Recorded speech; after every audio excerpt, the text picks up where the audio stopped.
সারা জীবন সংগ্রাম করেছি একটা স্বাধীন সার্বভৌম গণতান্ত্রিক বাংলাদেশ দেখব বলে। আজকে যে বাংলাদেশ দেখছি এই বাংলাদেশের স্বপ্ন আমি কোনদিন দেখিনি। প্রিয় সহকর্মীরা, অত্যন্ত পরিষ্কার, এখানে খুব কথা বলার কিছু নেই। আজকে ডেইলি স্টার নয়, প্রথম আলো নয়, আজকে গণতন্ত্রের উপর আঘাত এসেছে।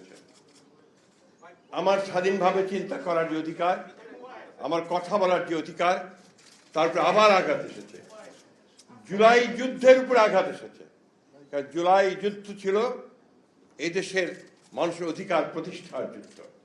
আজকে সেই জায়গায় আঘাত এসেছে। আমরাই নাম্বার ওয়ান। আমরাই নাম্বার ওয়ান। নাম্বার ওয়ান হচ্ছে মেরিল পেট্রোলিয়াম জেলি।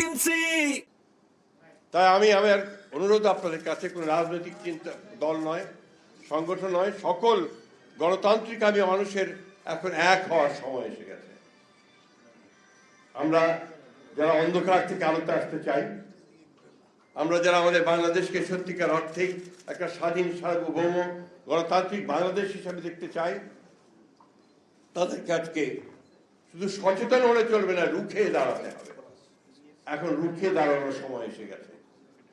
আমি আপনাদের আহ্বান জানাবো, শুধু এখানে এসে একাত্মতা ঘোষণা করা নয়, মানববন্ধন করে সংহতি প্রকাশ করা নয়, আজকে সর্বক্ষেত্রে সর্বশক্তি নিয়ে আপনারা যারা বাংলাদেশকে ভালোবাসেন তারা সবাই ঐক্যবদ্ধ হন। এই অপশক্তিকে রুখে দিতে হবে।